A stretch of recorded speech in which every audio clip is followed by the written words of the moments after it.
La encuesta nacional de los hogares INEGI 2015 señala que los porcentajes de mexicanos que usaban anteojos o lentes de contacto eran 7.4% de la población de niños entre 3 y 14 años, 17% de jóvenes de entre 15 a 29 años, 24.7% de 30 a 49 años, 57.5% de entre 50 y 64 años y 54.2% de personas de más de 65 años.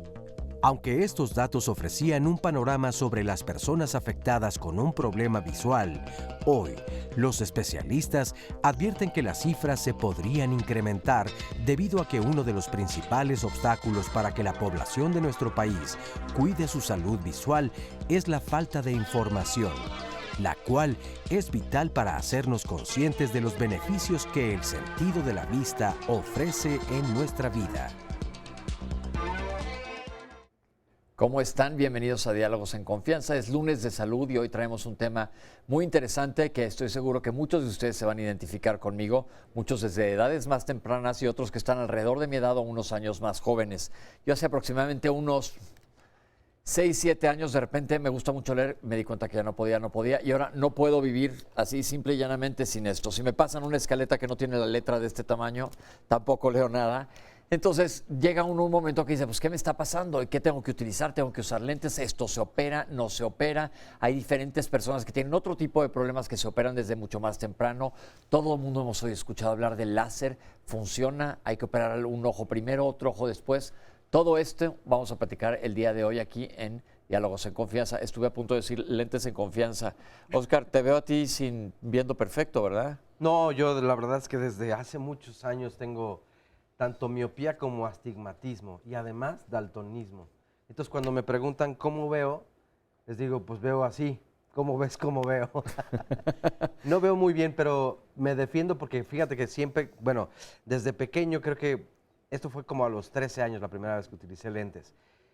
Tengo una experiencia que un tío por pena no quería decir que no veía bien y entonces lo descubrieron porque le iba mal en la escuela. Creo que hay algunas niñas o niños que por vergüenza muchas veces no lo dicen o simplemente lo desconocen. Pues es claro, que no sabes qué es ver bien cuando nunca te ha sucedido, ¿no? Entonces creo que mamás y papás tenemos que estar muy al pendiente de justamente cómo está la visión de nuestros hijos para que no pase mucho más tiempo sin que esté atendido la situación. Perfecto, pues aquí estamos, que te escriba la gente. Redes sociales, Twitter, Facebook, ahí tenemos el Facebook Live. Recuerden que pueden seguir el programa en vivo además y mandarnos sus comentarios. La línea telefónica, el número para comunicarse es el 51 66 40 00. También en internet la dirección es www.canal11.mx/diálogos. Y estamos en la señal internacional del 11, entonces nos pueden ver pues en muchos países de este globo terráqueo. Y le damos la bienvenida desde luego a nuestras y nuestros especialistas. Que ahorita se los voy a presentar, pero antes tenemos una cápsula introductoria que nos va a decir por dónde ver el programa del día de hoy. Vamos a verla. El ojo humano funciona como una cámara fotográfica. La luz entra y sus rayos se refractan, es decir, se desvían al pasar a través de la córnea y el cristalino. El lente del cristalino forma una imagen invertida de los objetos que enfoca en la retina, y esta hace las veces de película sensible a la luz, enviando impulsos eléctricos al cerebro a través del nervio óptico. Este último interpreta estos impulsos y los convierte en las imágenes que vemos. En un ojo sano, la luz se enfoca sin problemas de manera directa sobre la retina. Sin embargo, con el paso del tiempo o debido a factores hereditarios, se pueden producir los llamados errores de refracción. Los errores de refracción ocurren cuando la forma del ojo evita que la luz se enfoque directamente sobre la retina. Esto puede ocurrir debido a variaciones en la longitud del globo ocular, cambios en la forma de la córnea o deterioro en el cristalino. Estos errores se pueden presentar tanto en los niños como en los adultos, aunque algunos son más comunes a medida que aumenta la edad o en el caso de que existan antecedentes familiares. Los tipos más comunes de los errores de refracción son la miopía, la hipermetropía, el astigmatismo y la presbicia. Muchas personas no saben que tienen problemas de la visión. Sin embargo, en otras ocasiones, los síntomas no se hacen esperar y es necesario visitar al oftalmólogo para que haga el diagnóstico preciso. Vámonos de lleno al programa. Les voy a presentar a nuestros especialistas porque la gente ya desde antes de empezar el programa había escrito ya algunas preguntas en Twitter. En primer lugar, la doctora Stephanie Bodwin Ramos, bienvenida. Gracias. La doctora es cirujana oftalmóloga especialista en enfermedades inflamatorias oculares, jefa del Departamento de Enfermedades Inflamatorias del Hospital de la Luz. La doctora Adriana Galicia Castillo, bienvenida. Gracias, buen día. Médica oftalmóloga con especialidad en segmento anterior, en especialidad en catarata y ecografista ocular. El doctor Alberto Milla, doctor en optometría, bienvenido. Mucho gusto. Catedrático del Centro Interdisciplinario de Ciencias de la Salud del Instituto Politécnico Nacional y del Hospital de Nuestra Señora de la Luz, IAP. Y el doctor Óscar Guerrero Berger. Bienvenido, doctor. Gracias, José. Oftalmólogo especialista en catarata y córnea de Care Group México y profesor de cirugía de cataratas en la Fundación Hospital de Nuestra Señora de la Luz, IAP. Bienvenidos, doctores. ¿Por qué creen ustedes que sea importante hablar de este tema? Normalmente aquí en Diálogos abordamos temas de muchas enfermedades y mi primera pregunta sería, aparte de por qué creen que es importante que lo abordemos, ¿se puede tomar esto como una enfermedad o como cambios anatómicos nada más? ¿Qué es? Pues mira, yo creo tu pregunta es bien interesante. Ustedes dieron algunos ejemplos al inicio del programa de sus propios problemas y esto es lo que todo mundo allá afuera tiene. Todo mundo tiene una historia de problemas visuales no atendidos adecuadamente. Entonces hay una enorme falta de información de esto. Estos programas son muy pertinentes para aclarar una serie de conceptos sobre qué significa esto, qué atención se tiene que dar, en qué momento se tiene que dar. Ok, y por eso entonces es importante que lo sepamos porque ¿ustedes creen que haya gente allá afuera caminando que probablemente requiera algún tipo de intervención y no haga nada, así como decía Óscar, de la gente, de los chicos que no quieren decir en la escuela? Definitivamente sí.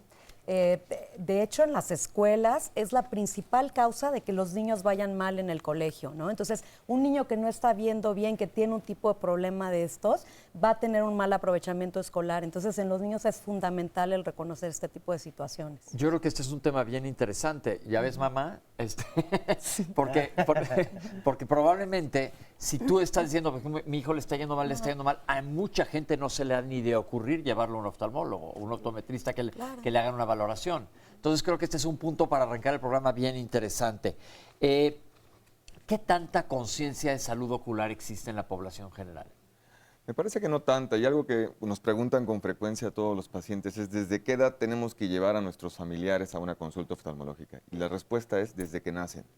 Porque desde que nacen, además de que no es motivo del programa de hoy de descartar enfermedades desde el nacimiento, o enfermedades orgánicas, uno puede diagnosticar desde edades muy tempranas, antes de la escuela, que existan diferencias de graduaciones entre un ojo y otro. Por ejemplo, si no se le da tratamiento a un paciente que tiene una gran diferencia de graduación un ojo con respecto al otro, se puede desarrollar hacia el futuro un fenómeno que se llama ambliopía, o la gente le dice ojo flojo. Y entonces, desde edades tempranas, en algunos pacientes, debes de adaptarle una graduación temprana. Puede ser con lentes de contacto o con lentes de armazón. Entonces, para todo el mundo que nos está viendo, podremos decir que es ideal que prácticamente sus revisiones pediátricas pasen por algún oftalmólogo. ¿Hay oftalmólogos pediatras, me imagino, Sí, o claro es un que sí. oftalmólogo general? Sí, oftalmólogos pediatras u oftalmólogos generales están en condiciones de detectar todos estos problemas. Yo creo que algo muy importante es que la mayor parte de la gente piensa que para ir a una consulta oftalmológica es necesario saber leer. Los niños no tienen que saber leer, no tienen que saber las letras, nosotros podemos revisarlos sin que ellos participen como tal diciendo una letra. Como sería un recién nacido, por ejemplo. Exacto, podemos darnos cuenta que requiere una graduación y evitar problemas como los que mencionaba el doctor Guerrero. Perfecto. El día de hoy vamos a platicar de estos errores de refracción, pero dirá la gente, ¿qué es refracción? Pero vámonos un poco antes, vamos a hablar de anatomía. Oye, y fíjate nada más, me gustaría hacer esta pregunta porque me imagino un recién nacido que tiene alguna problemática en la vista, ¿se le pone anteojos?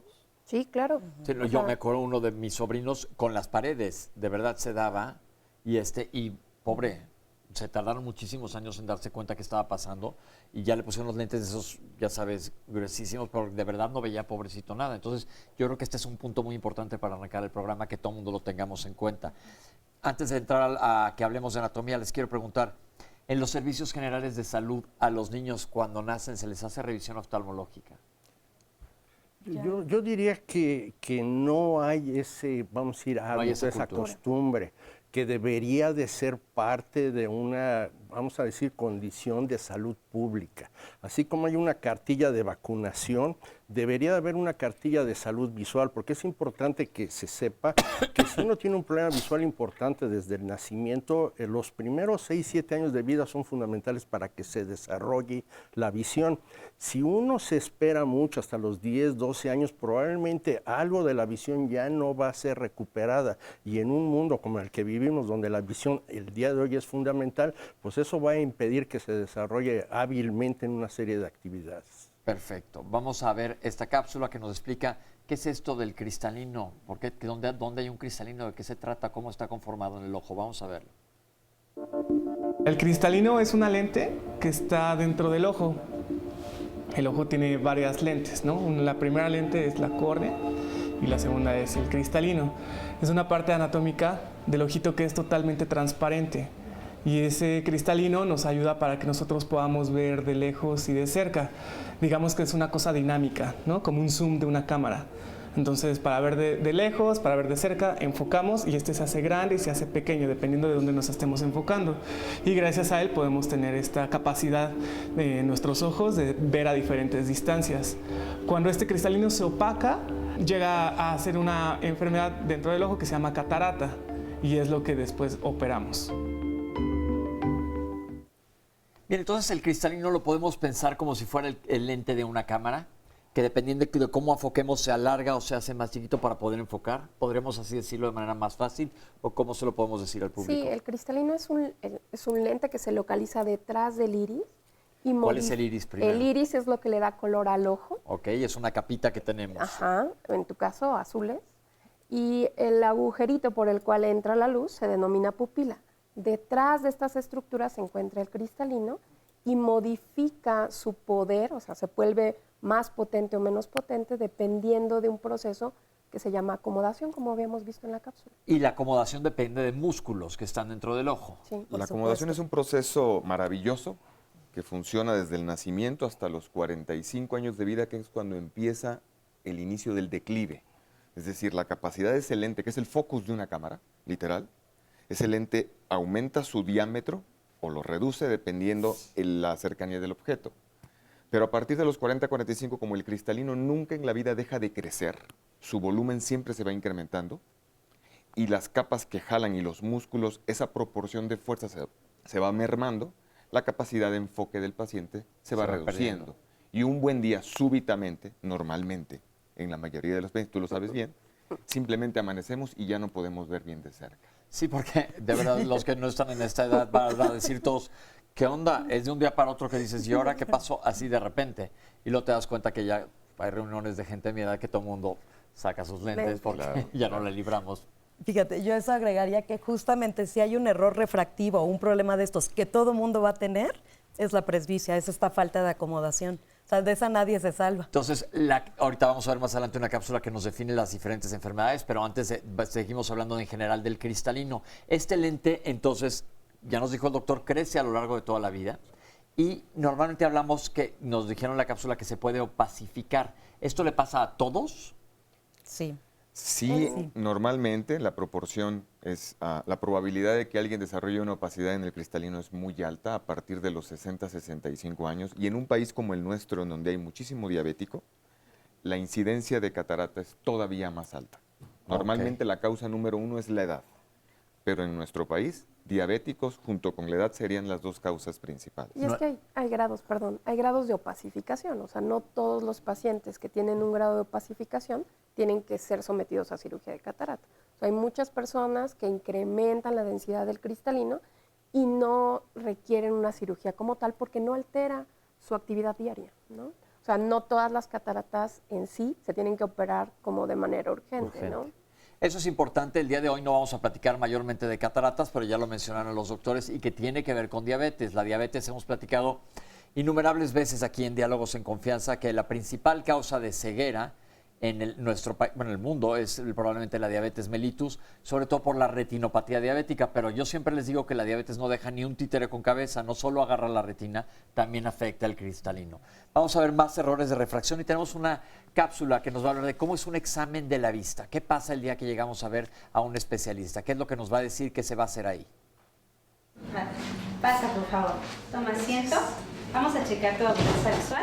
Vas a colocarlo de esta forma y luego de la otra. Primero con el ojito derecho.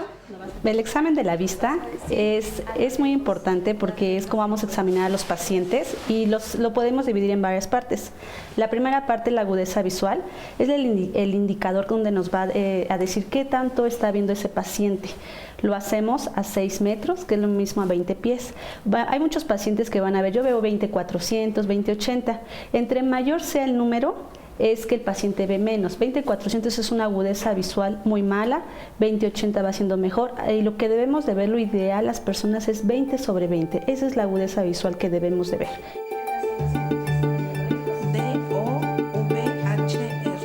La agudeza visual se toma primero monocularmente. Primero un ojo, luego el otro. Y después ya lo hacemos con los 2 ojos abiertos. Al paciente, de una vez que revisamos cuánto ve ese paciente, checamos qué es la refracción. La refracción es saber cuánta graduación tiene. Hay pacientes que, por ejemplo, pueden tener graduación como miopía, hipermetropía, que esos son defectos visuales, pueden tener una cierta cantidad. Nosotros lo medimos en dioptrías. Dioptrías es la unidad de esta graduación. Cuando un paciente no mejora, hay un porqué, se tendría que revisar más a fondo. Aparte de eso, revisan lo que es la lámpara de hendidura, la biomicroscopía y el fondo de ojo.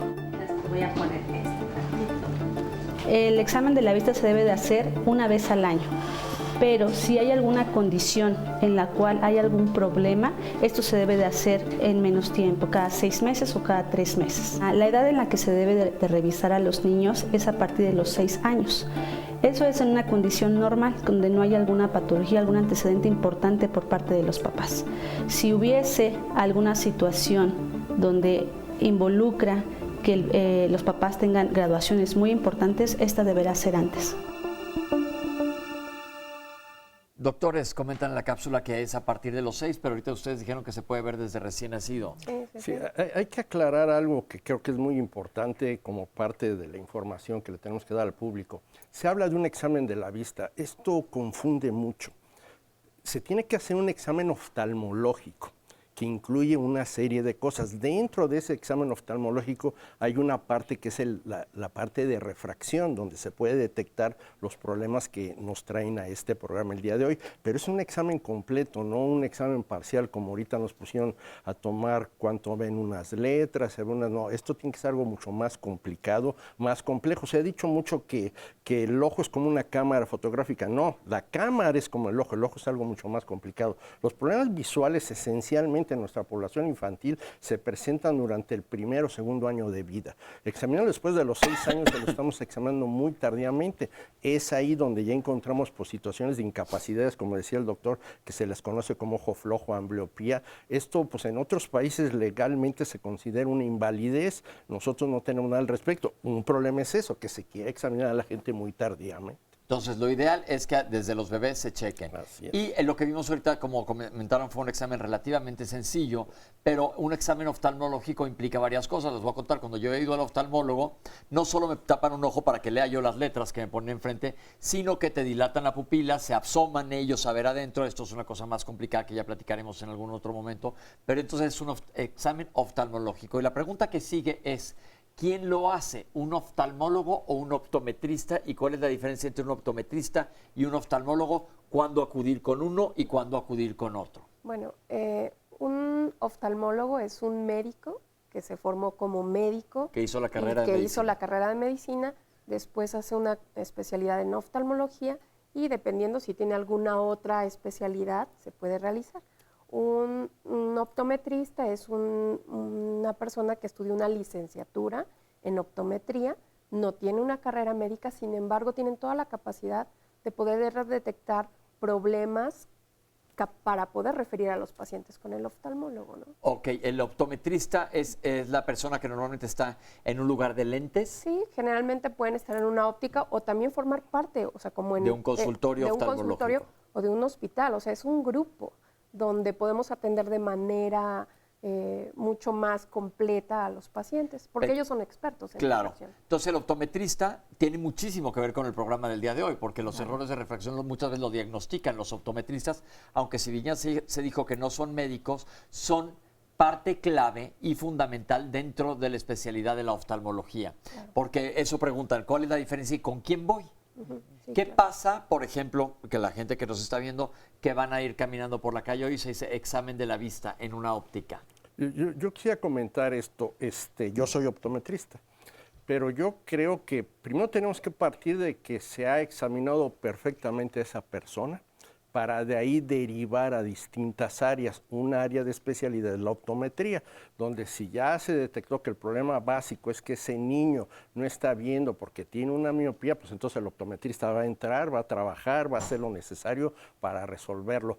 Si el niño tiene otra condición, por ejemplo, no ve y le encuentran que la pupila está blanca, no, eso hay que referirlo probablemente con un cirujano, eso puede ser un tumor, un retinoblastoma, lo cual es algo muy grave, y entonces entra un oftalmólogo con un área de especialización también a intervenir perfectamente ahí. Entonces, como decía la doctora, este es un equipo de trabajo. Eso de los exámenes de la vista que se promocionan en la calle, pues realmente deja mucho que desear. No es un examen de la vista, no garantiza ni siquiera que la graduación va a estar bien, entonces hay que ser muy cuidadoso con eso. A ver, esto aquí en este programa yo soy súper estricto, a veces me paso, me dicen en las redes, de que la gente vaya con quien tenga que ir. Entonces, ahí te pueden dar una idea en uno de estos exámenes. Si entro yo, veo en la calle, ahí dice óptica, diálogos en confianza, voy a entrar a que me digan más o menos cómo estoy. Pero si me dicen que hay algo que está regular, no me debo quedar con el diagnóstico de ellos. Lo ideal es que haga ¿qué? Lo correcto, y como menciona el doctor Milla, es que nos encontramos con esos letreros de una óptica, diálogos en confianza, consulta gratis. Sí. Eso es lo primero que vas a ver en la puerta. No es una consulta médica. Es una revisión visual, normalmente, en el que se evalúa más o menos lo que vimos en el video. ¿Cuánto ve un paciente y más o menos qué graduación puede llegar a tener para corregir su visión? Pero debe quedar el público muy claro que no van a hacer una revisión oftalmológica, es decir, no van a estudiar el ojo por dentro y descartar enfermedades. Lo correcto es justamente atenderse en una consulta que incluya las dos áreas. Primero, y hay un orden, como en cualquier consulta médica. Una historia clínica, posteriormente una revisión optométrica, es decir, la graduación del paciente, y posteriormente la revisión oftalmológica completa, con dilatación pupilar para poder ver la retina, nervio óptico, toma de presión intraocular, para poder establecer un diagnóstico completo. Entonces, esto es en el mundo ideal, es lo que se tiene que hacer, y nosotros aquí recomendamos lo que se tiene que hacer. Luego nos dicen, no se puede, pero aquí nosotros nos decimos lo que es lo ideal. Eso es definitivamente. ¿Con quién ir? ¿Con el oftalmólogo o el optometrista? Que era la pregunta que seguía. Normalmente trabajan juntos, sí. ¿O se pueden encontrar por separado, si se refieren?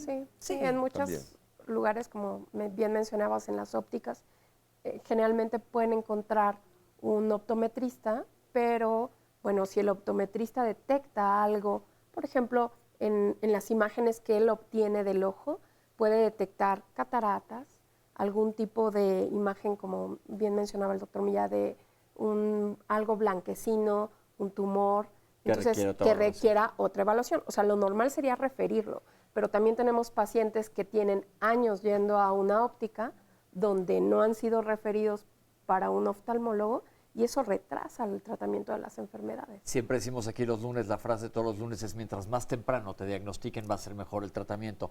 Voy a seguir picándole los pies al tigre, pero por ejemplo, cuando vamos con un médico, aquí siempre digo que me dicen, ¿con quién vamos? Métete a la página del Consejo Mexicano de Oftalmología, busca el oftalmólogo que te quede cerca de tu zona, y el oftalmólogo que se esté certificado, que quiere decir que está vigente, que sigue estudiando, te va a decir a dónde ir. Los optometristas, ¿cómo sabes con quién ir? ¿Hay un Consejo Mexicano de Optometría? Pues no está bien regulado. Yo creo que la base de lo que podría tener un paciente es llegar y pedirle su título y cédula profesional. A ver, ¿Dónde estudiaste? Hay carreras de optometría en el Poli, en la UNAM, tiene que tener un título, tiene que tener una cédula de entrada, pues para poder decir que está en manos de alguien que tiene el conocimiento necesario para resolver su problema de refracción. Porque eso buscamos mucho aquí en Diálogos. Aquí peleamos mucho la charlatanería. Todavía la semana pasada alguien ya me mandó hasta amenazar, pero siempre nos interesa que la gente se acerque con personas que estén calificadas. Entonces,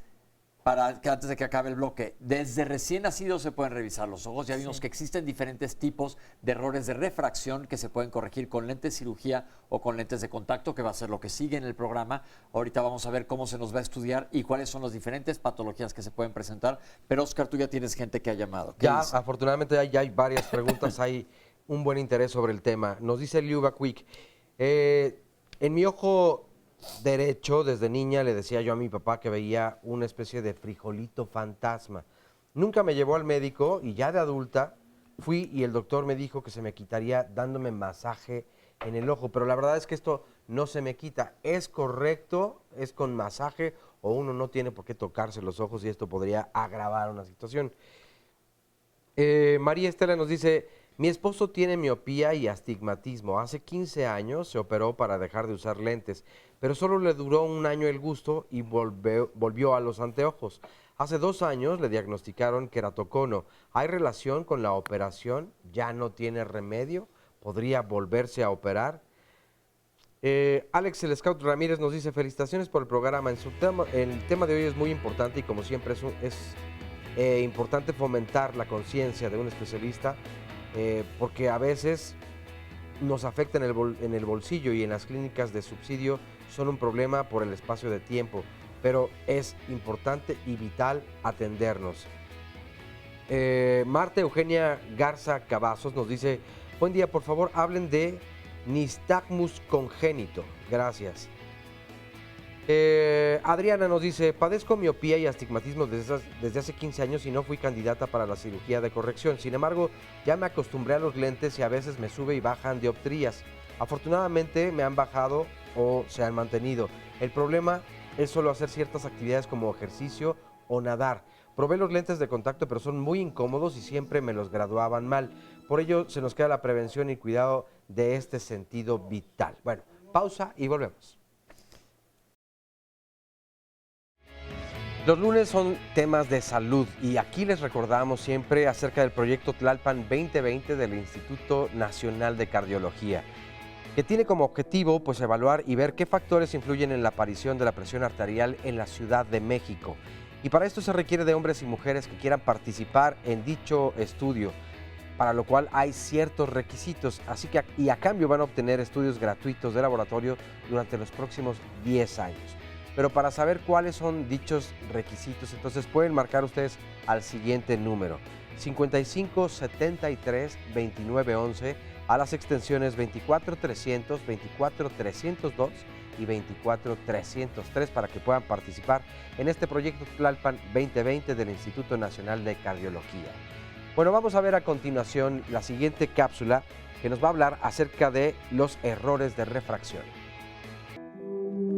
Los errores de refracción incluyen varios, es miopía, hipermetropía y astigmatismo principalmente. Digamos que un ojo sano, sin ningún error refractivo, puede ver claramente tanto de lejos como de cerca. Cuando tenemos estos errores refractivos, se nos dificulta ver ya sea de lejos, de cerca o ambas partes. Existe la miopía, por ejemplo. La miopía es un error refractivo, no son propiamente enfermedades. Son formas de nuestros ojos que no nos van a permitir tener una adecuada calidad de visión.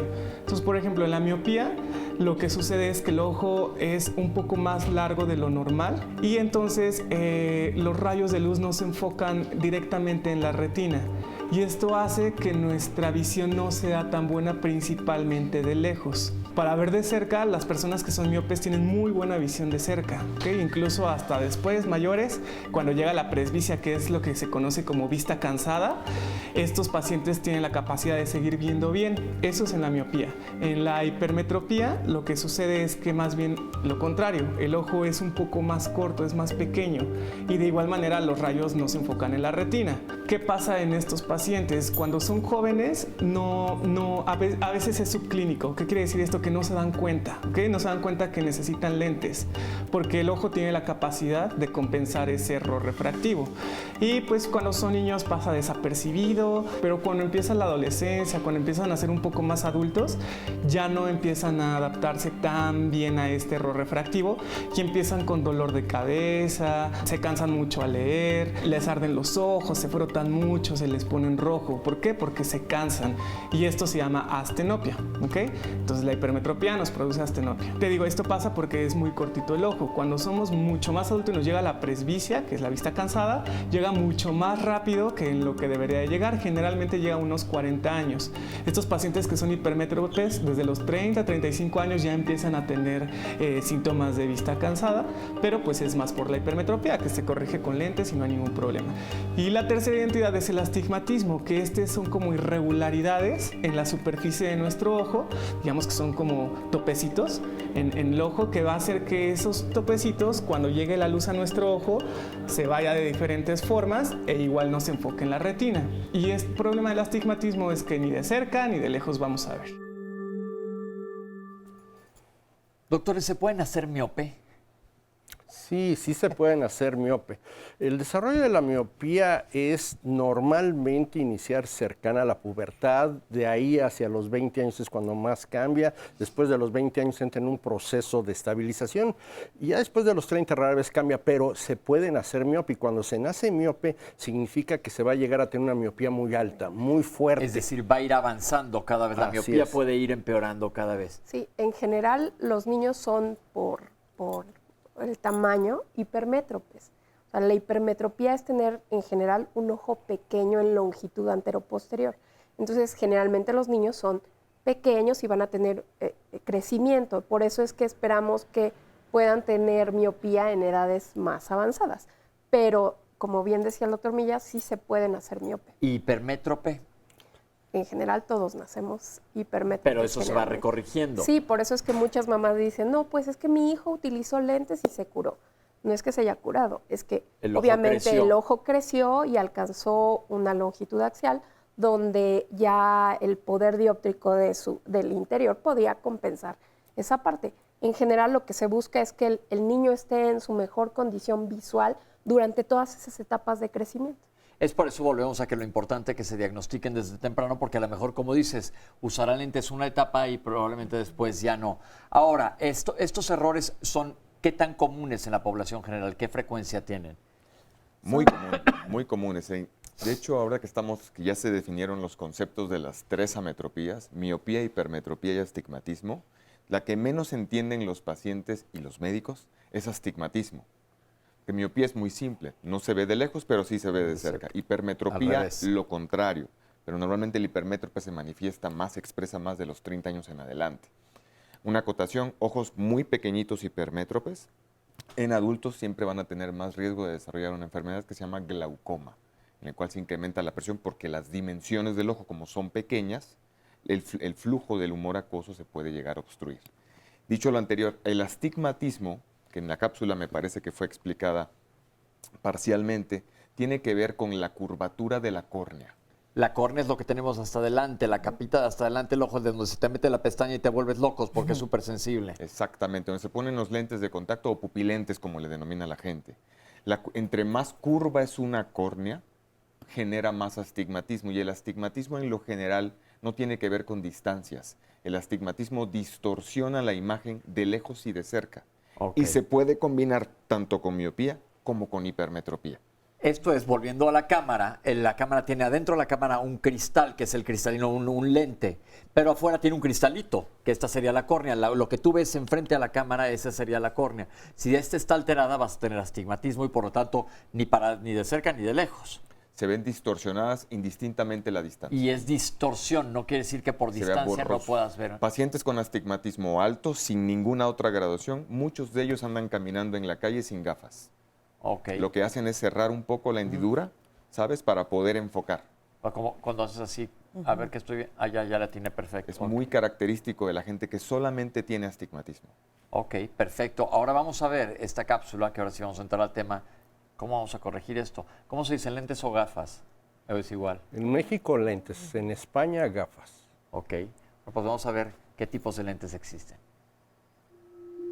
Los lentes, puede haber varios diseños. Puede haber los lentes, los monofocales, los progresivos y los bifocales principalmente, los vamos a generalizar. También los lentes les podemos poner tratamientos. Los tratamientos hay en la actualidad. Muchos pacientes están detrás de un monitor, de una computadora, y el paciente se queja mucho del reflejo de la luz. A este tipo de pacientes les ponemos lentes antirreflejantes para que los reflejos no les sean tan molestos. También al manejar en la noche es muy molesto el reflejo de los autos, las luces, y al poner este tratamiento disminuye bastante y se sienten más cómodos. Otro tipo de tratamiento son los fotocromáticos. A la lente se manda a hacer fotocromática para que los rayos UV no le afecten al cristalino, al ojo, y tenga una protección. Si en nuestra piel usamos un protector, la ropa, en nuestros ojos también debemos usar un protector. Aparte de que todas las micas oftálmicas tienen un cierto protector de rayos UV, la mica fotocromática también nos ayuda a protegernos de los rayos UV. En mi carrera de optometría, desafortunadamente está muy mal comercializada porque ya no es una profesión, sino que está comercializada. Entonces, a veces a los pacientes les obligan al tener que comprar micas antirreflejantes fotocromáticas y con muchos tratamientos innecesarios. Es importante que un profesional de la salud revise e indique qué es lo que realmente necesita un paciente. Si realmente el paciente molesta la luz, como en el caso de los pacientes con astigmatismo, mandarle una lente fotocromática, o en pacientes que tengan demasiadas aberraciones o problemas en la noche o con las pantallas, mandarles algún antirreflejante. Y si el paciente no tuviera ninguna necesidad de algún tratamiento así, simplemente no mandárselo. Doctores, ¿cuál es escoger cuando uno llega a una óptica? Te pierdes. Te pierdes. Es como cuando entras a una librería y dices, ¿y ahora para dónde me hago? ¿Con qué me voy? Ya vimos que existen diferentes tipos de lentes, te los van a graduar específicamente para ti. ¿Qué se hace? ¿Cómo funciona? ¿Ventajas y desventajas? Yo creo que, o sea, definitivamente lo primero que hay que evaluar es el perfil del paciente, o sea, cuáles son mis actividades principales, si son en oficina, si son al aire libre, o sea, cuáles son, digamos, el uso principal que yo le voy a dar a esos lentes, y de ahí entonces poder definir cuál es el más adecuado para cada situación. Entonces, en realidad no se les puede ofrecer siempre a todos lo mismo y depende mucho de lo que se esté buscando. Realmente, si llegas a un lugar donde hay una persona con la capacidad necesaria, no te vas a perder, ¿eh? Materialmente te va a llevar de la mano por todo el proceso y te va a decir, en base a tus características visuales, laborales, deportivas, etcétera, lo mejor para ti es esto, esto y esto. Y de ahí pues vas a tú decidir. Incluso alguna opinión sobre el armazón, aunque pues es moda, es el que más te guste, pero hay personas que por su graduación les queda un armazón más chico, más grande, más curvo, etcétera. Esto yo creo que es bien importante porque después del programa todo el mundo vamos a pensar, hay que ir a una unidad oftalmológica para que me vea el oftalmólogo y el optometrista, y ellos te pueden dar una receta con la que tú llegues a la tienda, a la óptica. Porque volvemos a lo mismo, que tú puedes llegar a la óptica y también a lo mejor ahí te van a hacer, pero en la óptica no es un examen oftalmológico, lo que comentaban originalmente. Lo que te digan en la óptica, le puedes pedir a la persona que esté ahí encargada, como dijo el doctor, su título y su cédula para saber que esté vigente. Él te puede orientar qué tipo de lente te va a funcionar. Ahí te hacen los exámenes.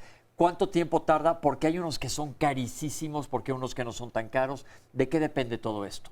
¿Te refieres costo de los lentes más caros o de los armazones? De los lentes. Los lentes. Pues mira, sí hay una serie de materiales que ahora tienen una serie de ventajas sobre lo que teníamos antes. Por ejemplo, antes las graduaciones, aunque no fueran muy fuertes, se veía muy gruesa la lente. Ahora tenemos materiales que logran adelgazar eso, obviamente tienen un costo superior.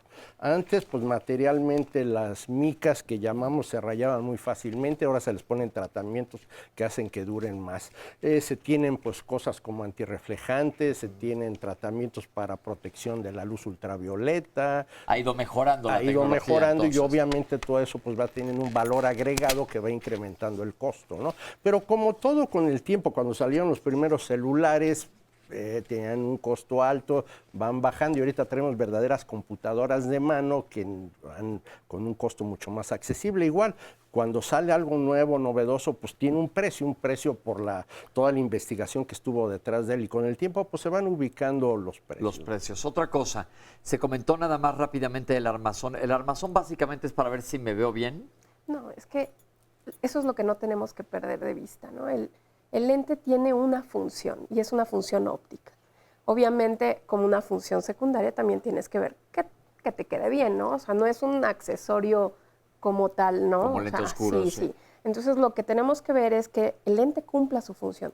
Tiene que tener un tamaño dependiendo de la graduación. Por ejemplo, hay graduaciones que no es tan factible meterlas en determinado modelo porque vuelve la graduación un poco inestable, ¿no? Por ejemplo, los lentes que son de 3 piezas que nada más están agarrados de un tornillito suelen tener cierta inestabilidad. Si ese lente se lo pones a un paciente con astigmatismo donde la graduación depende de la angulación del lente, si los lentes completos de repente ya los traen los pacientes todos chuecos, imagínense ese tipo de lentes. Entonces, hay ciertas cosas donde tu médico te puede orientar acerca de qué te iría mejor, un armazón más grande, un armazón más pequeño, y obviamente ya después puedes escoger si son azules, son rojos, son de qué color pasta, lo que quieras, ¿no? Yo, por ejemplo, cuando yo he utilizado de armazón y mi problema es el exceso de sudoración. Yo de verdad sudo mucho, entonces ante cualquier olita de calor, inmediatamente entonces comienza el armazón a resbalarse. Y esto de estar todo el día subiéndolos, pues la verdad es incómodo, cuando menos para mí. Otra razón para algunas personas es el puente, que dependiendo del peso de las lentes, entonces se va marcando o incluso puede doler un poco justamente en el tabique por el peso o el peso del mismo armazón. Yo creo que es un tipo de cosas que va uno considerando, o el color también, porque del armazón, que puede hacer que la luz del sol, por ejemplo, se atraiga más o se atraiga menos, y lo delicado que puede ser el ojo. En fin, yo creo que hay un montón de cosas a considerar. Otra, yo recuerdo hace muchos años existía algo que se llamaba, perdón, el photogray, que era lo que iba oscureciendo de acuerdo a la cantidad de luz que había. Y decían es que, bueno, hay otra enfermedad visual que uno tiene que considerar, que si es más sensible entonces a la luminancia, en fin. O sea, son un montón de cosas que a veces cuando de verdad llegas, entiendo lo que decía Pepe, yo sé que hay quien puede llevarnos de la mano, pero también cosas que desconocemos cuando nos dicen, no, por tu profesión, si tú te dedicas a la tele, tiene que ser antirreflejante, porque entonces la otra persona no va a ver el reflejo de... Pero sí, se va encareciendo todo y ahí es donde uno no sabe si me conviene o están haciendo un poco más de negocio conmigo, ¿no? Bueno, es que siempre va a haber una parte comercial, pero algo muy importante es que una receta de lentes tiene que incluir todo eso. Ahí va incluido el tipo de material, el tipo de filtro, todo lo necesario. Si no incluye eso, no es una receta realmente confiable. Entonces la persona, cuando le dan una receta para sus lentes, tiene que decirle a quien se la debe. A ver, está todo especificado, porque cuando yo llegue a comprar los lentes, nada de que me van a estar diciendo que ahora me van a meter esto, aquello, sino simplemente se van a tener a lo que está pidiendo la receta. Sí estoy de acuerdo que el armazón pues ya puede entrar un poquito en el factor de moda, pero incluso, como decía la doctora, si es alguna especificación sobre el tipo de armazón, hay ciertas graduaciones que no son posibles meter en ciertos tipos de armazones.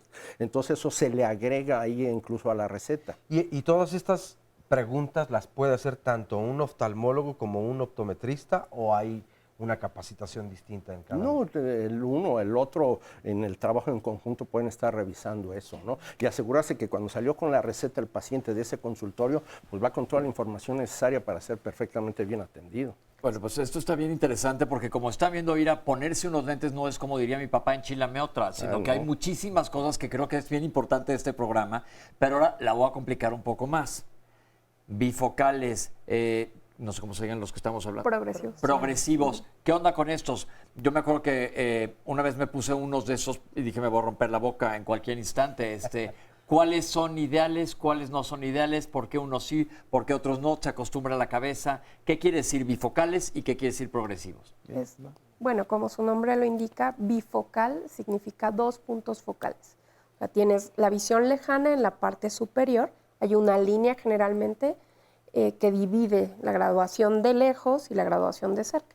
Y la graduación de cerca se encuentra siempre en la parte inferior, en la parte interna. Hay algunos lentes que no tienen una línea que los delimite. Pero antes así se veían los antes típicos así. de tu abuelita, Sí, ¿no? Que tenían exacto. los dos, sí. Y los lentes progresivos son aquellos lentes que no tienen una línea que delimite dónde está la graduación de lejos o la de cerca, y como su nombre lo indica, progresivamente van desvaneciendo la graduación, de lejos hasta cerca. Tienen más puntos focales, el bifocal tiene 2, y el progresivo generalmente se encuentran 3, lejano, cercano y una visión intermedia. ¿Se marean al principio los pacientes? Sí, en algunos pacientes que no están acostumbrados a manejarlos, pues bueno, pueden, como no tienen una línea que les indique de dónde a dónde es cada graduación, se pueden desubicar un poco. Yo creo que es solamente utilizarlos, ¿no? Y en un par de días una cosa así, el cerebro es muy listo, ¿no? El cerebro se acostumbra. Claro. Porque, por ejemplo, yo uso, estos no son bifocales, pero yo hago bifocal porque veo arriba de los lentes así para todos y luego veo así para ver de cerca.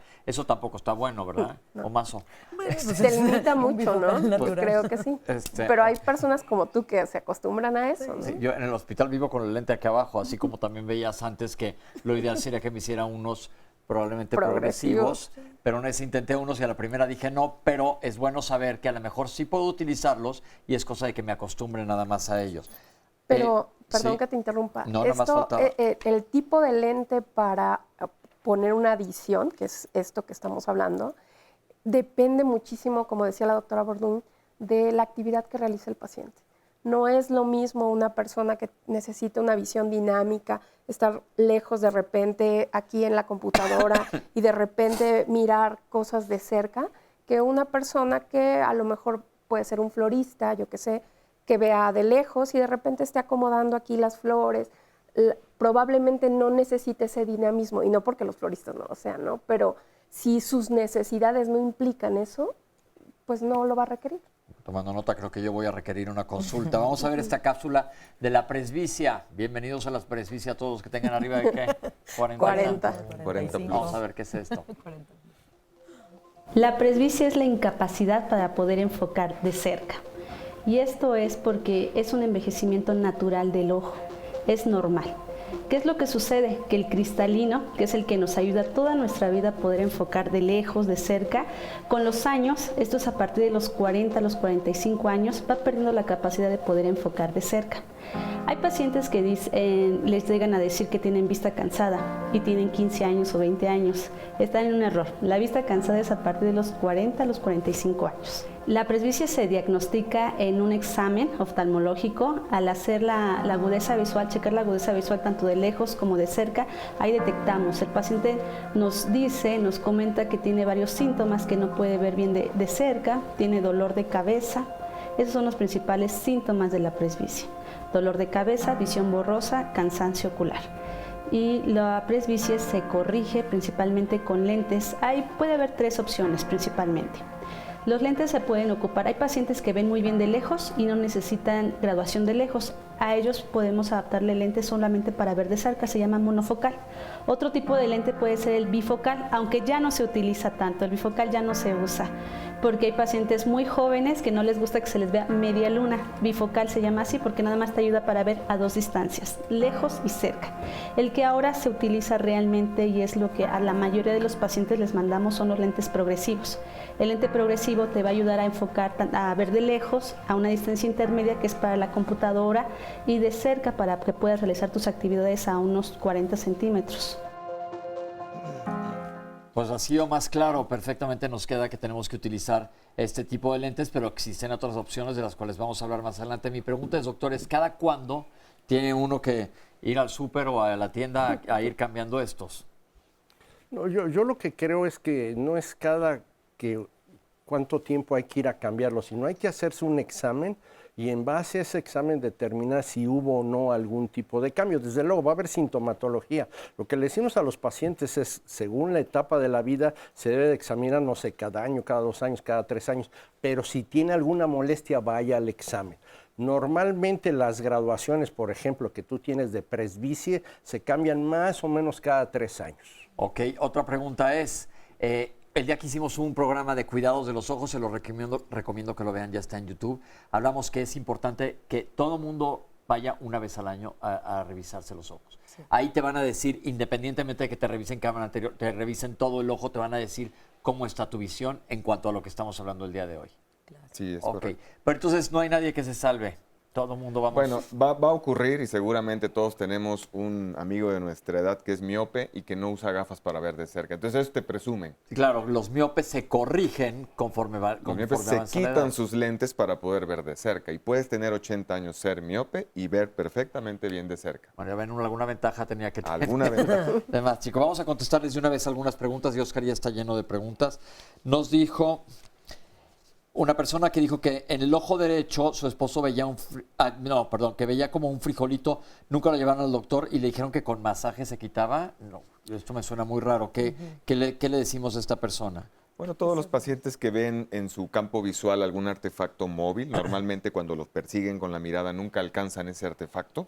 A eso se le llama normalmente miodesopsia y suele ser secundario a que adentro del ojo tenemos un contenido que ocupa 3/4 partes, algo que se llama humor vítreo, que es una gelatina en el interior del ojo, por detrás del cristalino que ya platicamos, y conforme pasa la vida, ese humor vítreo va presentando un cambio de conformación, y de ser una gelatina sólida, se empieza a volver más licuefacta, más líquida, y se mueven los grumos proteicos, perdón la expresión de los grumos, pero esas proteínas están flotando, y en lugares donde hay mucha iluminación, el paciente suele ver estos artefactos móviles. Es algo normal, pero hay que estar atentos y revisarse con nosotros. Yo creo que desde la niñez. Pero desde si la no mal niñez. Yo recuerdo, creo era que chico. la recomendación específica para ti es que vayas a ver al médico y te diga específicamente qué está Con pasando. masajes no se corrige nada en los No. ojos. Es más, es peor, ¿no? Supuestamente claro. no hay que masajearse los ojos. Soy miope con astigmatismo, lo operaron, pero solo le duró 1 año y luego hizo queratocono. El queratocono es por la cirugía y ahora ¿qué debe de hacer? Bueno, el queratocono, explicando, es una enfermedad de la córnea, que ya hablamos hace un rato, en el cual la colágena de la córnea está más débil y se empieza a incrementar de forma anormal la curvatura corneal. Y eso conlleva y da mucha miopía y mucho astigmatismo. Es una enfermedad que se presenta normalmente en la adolescencia. Pacientes que no fueron, en lo general, bien revisados antes de una cirugía LASIK, es decir, topográficamente con algunos estudios, estableciendo que cumplía con los criterios de ser candidato y se le aplicó el láser, corren un alto riesgo de desarrollar un fenómeno que se llama ectasia postlásica, que es como un queratocono, un incremento de la curvatura corneal después de haber aplicado el láser.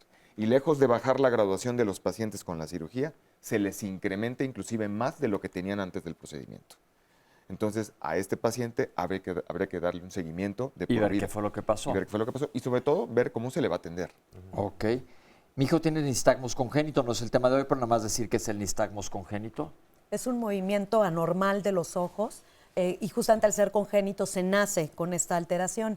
Y el problema que tiene es que como no hay un enfoque directo de las imágenes, afecta mucho la visión a largo plazo. La recomendación que Una vaya con el evaluación completa por oftalmólogo y de ahí se verá si requiere algunos otros estudios adicionales. Perfecto. No soy candidata a cirugía y me han aumentado y bajado las dioptrías. ¿Quién no es candidato a una cirugía? Ahorita vamos a hablar más adelante de cirugías. Bueno, cirugía, entiendo, cirugía refractiva de LASIK para la córnea, porque cirugía refractiva hoy puede ser cirugía en córnea o cirugía en cristalino. Entonces, ¿quién no es candidato para una cirugía de láser, de LASIK? Pacientes que no cumplen criterios anatómicos en su córnea, que es ahí donde se aplica el láser. Y para decirlo de manera muy sencilla, Que su córnea no es la adecuada. que la córnea no es la adecuada, que es excesivamente curva o excesivamente plana o que es muy delgada para poder ser sometida a una corrección con láser. Ok, perfecto. Oscar, más.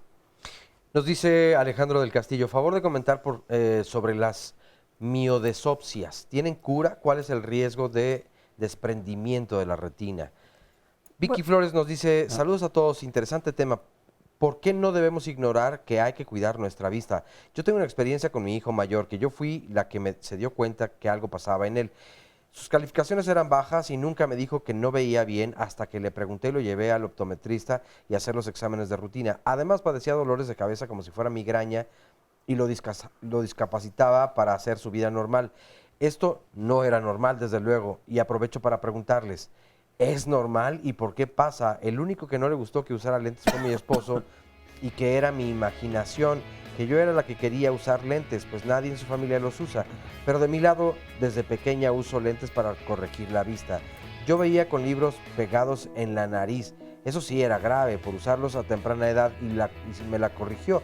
Hasta ahora solo uso lentes para vista cansada únicamente. Pues muchas gracias por compartirlo, porque creo que varias personas se podrán identificar con esta situación y la verdad es que sí puede agravar entonces la calidad de vida de una persona y no se trata de eso, desde luego. Mi mamá nos comparte Norma, de 74, no ve bien, sin embargo me dice el optometrista que no le serviría indicarle lentes. Debe darle algún tratamiento, pero ¿cuál es el mejor lugar para que la puedan evaluar? Bueno, es momento de hacer una breve pausa, pero no nos pierdan de vista.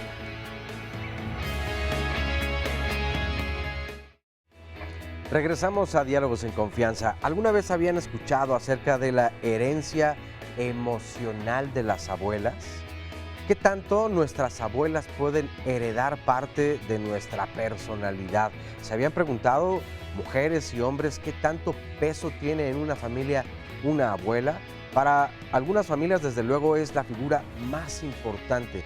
Pero ¿qué tal si mi abuela fue una persona completamente destacada, sobre todo para su época, porque tal vez estaba muy empoderada y entonces ejercía pues su poder ante toda la familia, o probablemente por el contrario, guardaba silencio ante muchas cosas y permanecía pues casi transparente ante las demás personas? ¿Creen que todo esto se puede heredar de alguna forma? ¿Cómo era su abuela? ¿Cómo se comportaba y qué tanto representaba en sus familias? Bueno, pues de eso y mucho más hablaremos mañana aquí en Diálogos en Confianza en punto de las 9:30 de la mañana. Así que la invitación es para que no se lo pierdan y nos acompañen en esta transmisión. Vamos a ver a continuación la siguiente cápsula que nos habla acerca de qué tipo de lentes de contacto existen y cuáles son los mejores para mí. Los lentes de contacto son ayudas que nos van a ayudar a que el paciente pueda ver bien. Los pasos para que debemos adaptar un lente de contacto es hacer una buena revisión del ojo. Se tiene que revisar todos los segmentos, córnea, cristalino, saber que es un ojo sano. Una vez que el ojo está bien, que no hay ningún problema para poder adaptar un lente de contacto, vemos qué tipo de lente les vamos a adaptar. Empezaríamos con los más sencillos, que son los esféricos o blandos. Hace muchos años existían los blandos normales que le llamaban hidrogel, ahora existen los que se llaman de hidrogel de silicona. Esto permite que el lente permita pasar mayor cantidad de oxígeno y esto hace que el paciente pueda usarlo durante más tiempo y el paciente se sienta más cómodo. Esto es hablando de los de hidrogel de silicona. Aparte de los blandos, también existen los tóricos blandos, que también son lentes blandos, pero que corrigen astigmatismo. Que antes no existían estos, nada más eran esféricos. Ahora ya existen que corrigen astigmatismo, miopía o hipermetropía en lentes de contacto blandos. Otro tipo de lentes, un tercer tipo de lentes, serían los rígidos gas permeables. El lente de contacto rígido gas permeable va a ayudar a corregir todas las irregularidades que hay en la córnea. La córnea, al tener diferentes curvaturas, eso es lo que provoca el astigmatismo. Cuando nosotros ponemos un lente rígido gas permeable sobre la superficie de la córnea, ese lente corrige y sustituye la forma irregular por una córnea perfecta, una superficie perfecta, y con ese simple hecho el paciente dice, veo muy bien. Otro lente que ha salido donde se mezcla el beneficio del lente de contacto rígido con la comodidad del blando es el lente híbrido. El lente híbrido ya tiene esas dos características. Da una excelente visión porque parece que estuvieran viendo con un rígido, pero sienten la comodidad de un blando. Son dos lentes, el rígido unido al blando, y da una excelente visión. Los pacientes que son candidatos al lente de contacto híbrido pueden ser pacientes con queratocono, pacientes posoperados de LASIK que por alguna situación formaron alguna ectasia o tienen demasiada graduación. Otro tipo de lentes que existe es el lente de contacto escleral. Es un polímero que ahora es muy grande y los pacientes no les incomoda porque el lente descansa en la esclera. Un paciente le siente la incomodidad, por ejemplo, en un rígido porque toca la córnea. La córnea es altamente sensible y el lente adaptarse en la esclera, el paciente realmente no lo siente. Él se siente muy cómodo, se llena de solución el lente fisiológica y el paciente ve muy clarito con él. Los pacientes que son candidatos para este tipo de lentes son pacientes también con queratocono, ectasias y posoperados. Y pacientes principalmente que no han tolerado nunca un lente de contacto rígido gas permeable. Doctores, entonces es el mismo caminito para llegar a los lentes de contacto, igual te los tienen que recetar, te tienen que decir cómo van a ser. Ahora, diferencias, ¿qué son mejores? ¿Duros, blandos, los que se tiran a la basura, los que se dejan? Mira, primero sería muy importante para la gente que entienda que un lente de contacto es un dispositivo médico. Eso es todo un concepto de salud muy importante. No es algo así que fácilmente me voy a poner, etcétera. O sea, tiene una función muy específica. No tenemos mejores o peores lentes de contacto. Lo que tenemos son pacientes que tienen ojos, esos ojos tienen necesidades. Dentro de esas necesidades, las más comunes para lentes de contacto son problemas refractivos, miopía, astigmatismo, que es lo que más abunda en la población. Para esos pacientes normalmente un lente blando, que se conoce ahora como hidrogel de silicona, que son desechables, no es que se tiren a la basura, sino están hechos precisamente para no contaminarse, con una serie de ventajas, serían los lentes ideales. Eso es lo que tenemos, vamos a decir, para ofrecerle las mejores condiciones. Sin embargo, hay otros casos donde la problemática del paciente va más allá de lo común. De ahí empezamos a manejar otro tipo de lentes. Hay una escalada en eso. Hay pacientes, como se ha hablado de queratocono, que seguramente van a necesitar un lente rígido porque es el que les permite la mejor visión. Y hay otros casos extremos, a lo mejor pasaron por trasplantes de córnea, por muchas otras cosas, donde llegamos a unos lentes muy grandes, nuevos, que tenemos, que se llaman lentes esclerales. Entonces, todo esto requiere de un manejo especial, de un estudio en particular para irlos recetando de la manera más adecuada. Los lentes de contacto además tienen que ser usados con cuidado, no son para estarlos usando indiscriminadamente, hay que ser muy cuidadosos. Y quisiera terminar más el comentario diciendo que existen lentes de contacto para cambiar el color de los ojos. Ahorita vamos a hablar más adelante que de tienen ellos, que ser recetados. Con esos lentes son los que producen más problemas de infecciones dentro de la gama de lentes de contacto. Ahorita vamos a hablar de ellos, pero quisiera que nos dijeran sobre las ventajas de un lente de contacto contra un lente de armazón, porque la gente dice, pues, ¿qué escojo? Claro, mira, yo creo que comercialmente se ha deformado un poco el uso o el buen uso de los lentes de contacto. Los lentes de contacto, como bien decían, tienen que tener una indicación y son un gran auxiliar en la rehabilitación óptica de un paciente. Sin embargo, comercialmente y también por parte de los pacientes, cuando no tienen ese gusto de utilizar un anteojo, es que no quiero utilizar lentes, doctora, ¿me puedo poner un lente de contacto? Eso hace que sean sometidos a un riesgo. El lente de contacto es un cuerpo extraño en la superficie del ojo que puede acarrear una serie de problemas. Por eso, solamente es importante indicarlo en aquellas personas que realmente lo requieran o como auxiliar en algunos casos donde, bueno, vas a salir a una fiesta, te puedes poner tus lentes, pero regresas a tus lentes de armazón. Cuidados que tienen que tener las personas que utilizan lente de contacto. Creo que esto es bien importante porque ustedes como especialistas ven complicaciones por el mal uso de los lentes de contacto. ¿Qué hay que hacer? Normalmente los lentes de contacto no deben ser usados más allá de 8 horas. Por supuesto, ahí entramos en un tema de debate por la actividad laboral, cuántas horas trabajamos al día. Y entonces ya de entrada ahí tenemos una limitante. Número 2, bajo ninguna circunstancia un paciente se debe de quedar dormido con un lente de contacto, por más que las casas comerciales o las recomendaciones de un producto X digan que sí te puedes quedar dormido con el lente bajo ninguna circunstancia. Importantísimo. Importantísimo, Porque sí. sí hay marcas que te dicen, Sí. tú, no, con esto sí te puedes quedar dormido una media hora, una hora. Entonces hay que tener mucha cautela con ese tipo. Y en cuanto a sí, doctor. Sí, eso iba a tocar.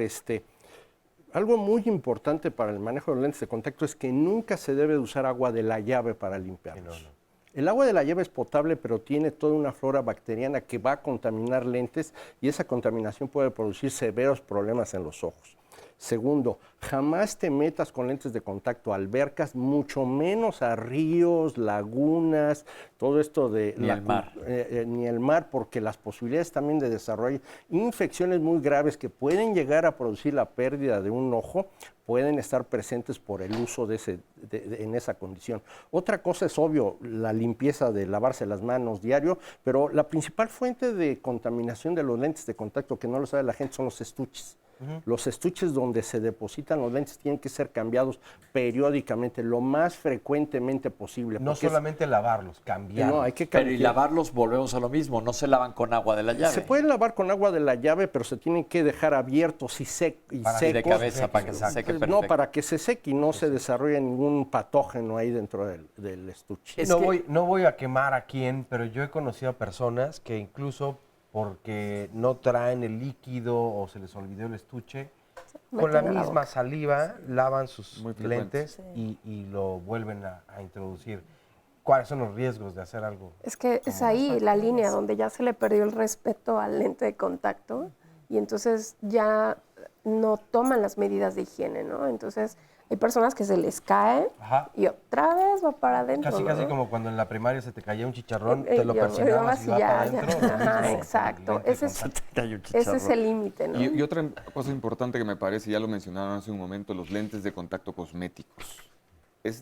Dentro de todos los modelos de lentes de contacto son los que tienen la mayor incidencia de complicaciones y esto tiene una explicación. Perdón que te interrumpa, vamos a ver esta cápsula de lentes Claro de que contacto sí. cosméticos y regresamos con el comentario del doctor porque creo que es importante que lo mencionemos Indudable. también. Vamos a verla. Los lentes cosméticos los podríamos clasificar en dos grandes grupos. Hay lentes de contacto que ayudan a pacientes que su córnea por alguna razón se opacó y su ojo se le ve totalmente blanco. En estos pacientes, ellos por estética y por seguridad les podemos adaptar un lente cosmético. Se le llama cosmético y de pupila negra. El ojo allí no funciona, no ve, pero al paciente se le va a ayudar con ese tipo de lentes y le damos mayor seguridad. Otro tipo de lentes serían los cosméticos, donde el paciente sí ve, nada más quiere un cambio del color de iris, un aspecto diferente, y los hay también graduados. Es muy importante que al paciente, cuando le entreguemos al lente, le enseñemos con toda la tranquilidad cómo se deben de poner y cómo se deben de retirar, porque esto a él le va a dar la seguridad para que continúe con el uso. Si el paciente no los sabe colocar o retirar, el paciente jamás los va a volver a utilizar. Bien, pues un punto, doctor, perdón que lo interrumpí, pero como teníamos la cápsula la quise meter.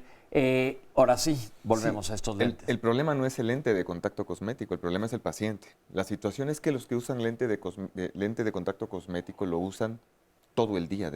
Todos probablemente conozcamos aquí a alguna persona que tiene los ojos azules, pero realmente es el lente de contacto y nunca le has visto su color de ojo real.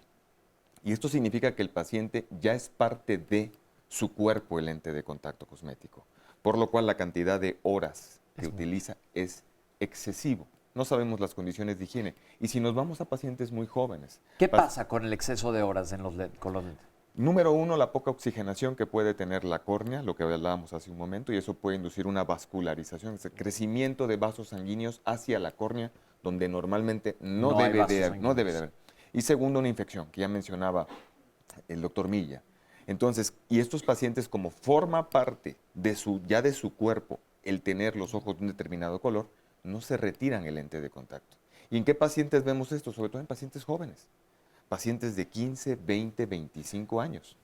Y entonces tenemos, y es desgraciadamente con frecuencia, pacientes que llegan con una úlcera corneal muy avanzada y de muy difícil resolución, secundario a este mal uso. ¿Cuánto tiempo debe de descansar alguien de utilizar el lente de contacto? Porque alguien que nos esté viendo dice, híjole, yo hago eso, pero ahora me los voy a quitar un ratito. ¿Cuánto rato es un ratito? Yo lo que creo es que el tiempo de uso de los lentes de contacto es algo recetado. El especialista que te adaptó los lentes es el que te tiene que indicar tu ojo según sus condiciones cuántas horas puede estar usando. No hay periodos de descanso. Si a ti te dicen tú los puedes usar 12 horas, los usas tus 12 horas.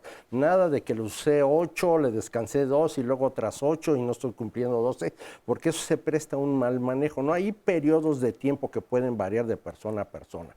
Entonces el especialista te tendrá que indicar, bueno, según tus condiciones cuántas horas los puedes usar.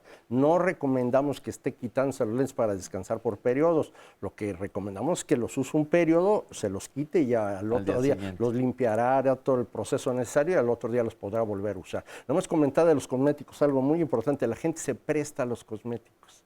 Incluso a ese problema tenemos, que a lo mejor una señorita tiene sus cosméticos y su hermana va a ir a una fiesta en la noche y dice, préstame los zapatos, tus zapatos rojos y préstame tus lentes de contacto. O también los cosméticos, si no los usan diario, los dejan 15 días en el estuche sin cambiarles el líquido, con enormes posibilidades de que se contamine. Entonces hay todo un manejo que hay que ser muy cuidadoso con este tipo de lentes. Es que todo esto es nuevo. Para mí estoy descubriendo algo y estoy pensando como el público que nos está viendo.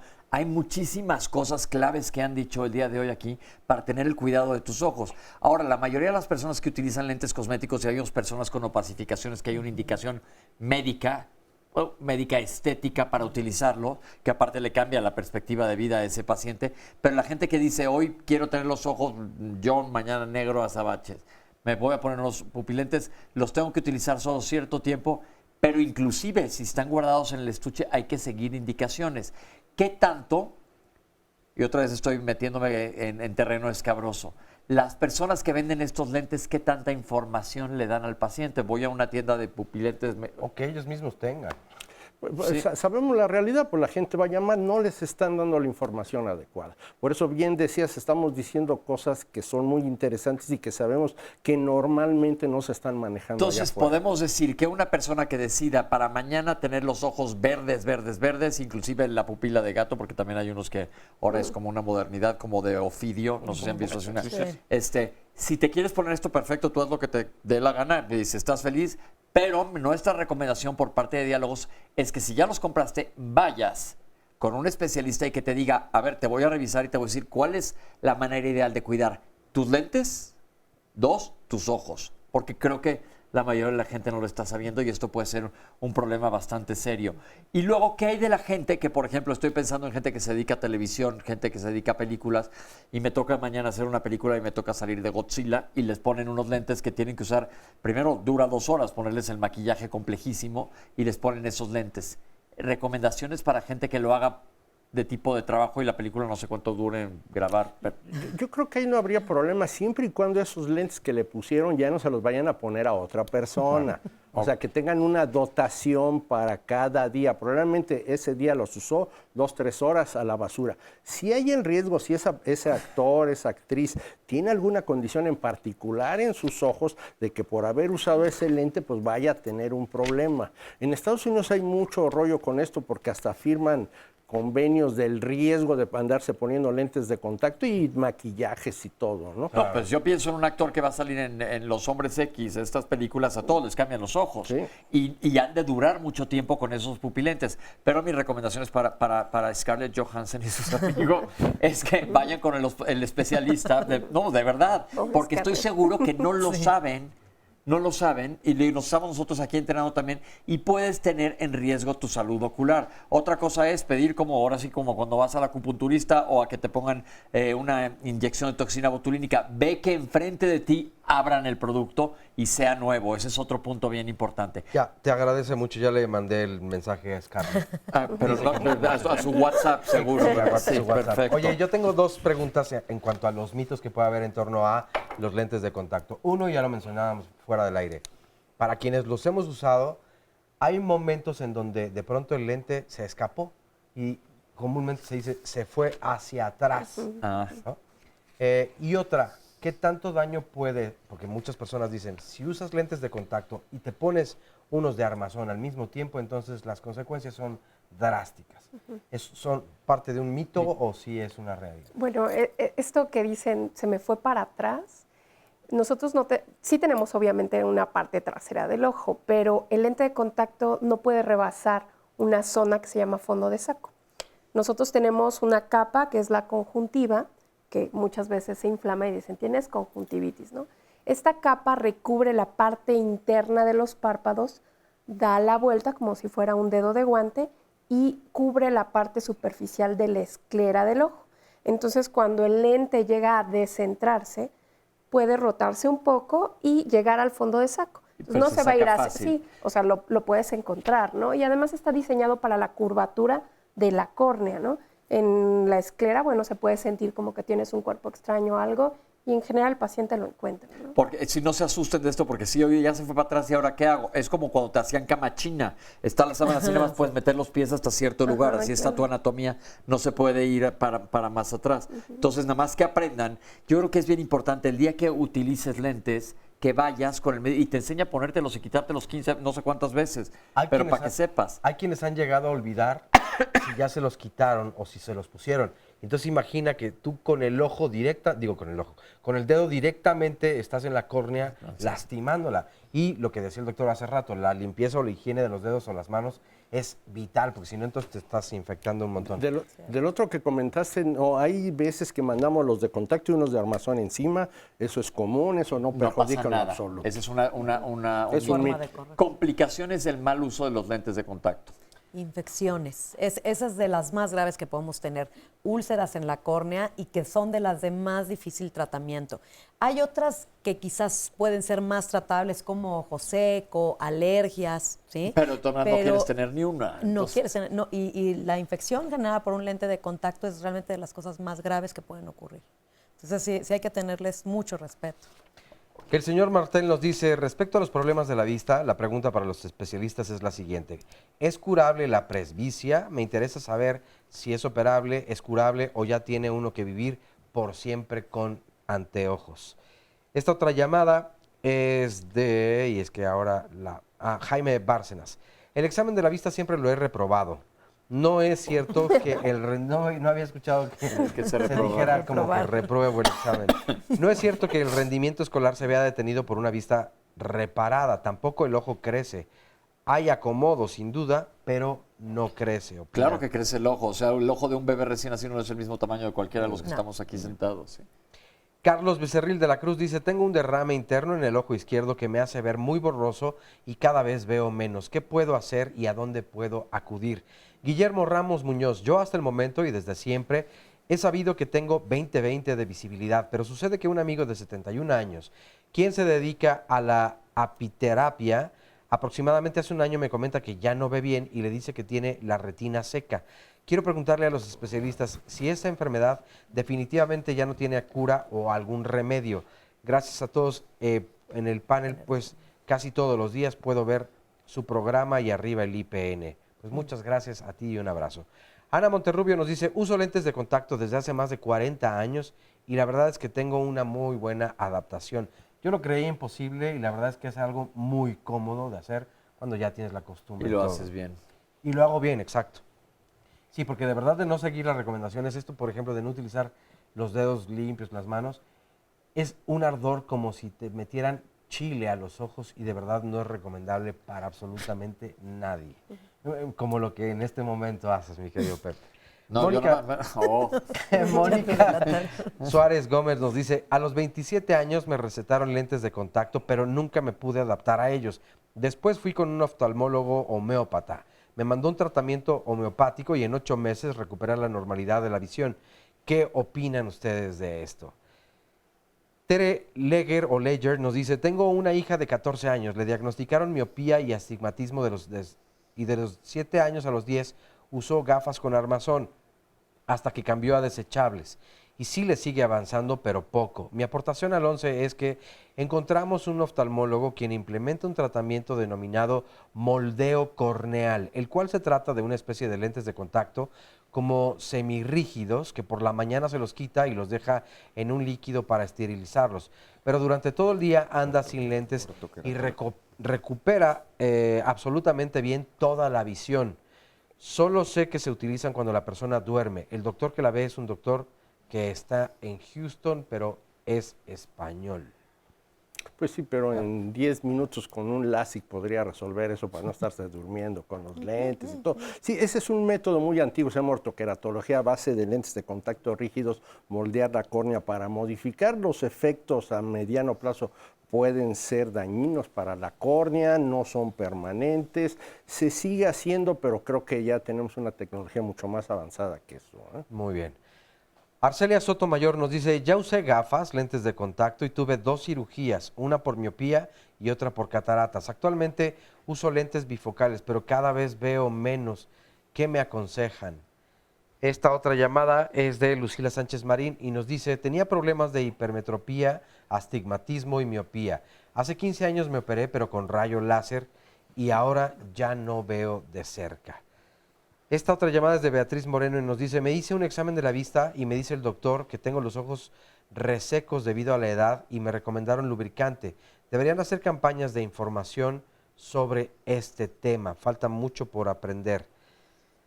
Ahora, por ejemplo, Anaí Saavedra nos dice, ¿la miopía es causada por agentes externos o por degeneración genética?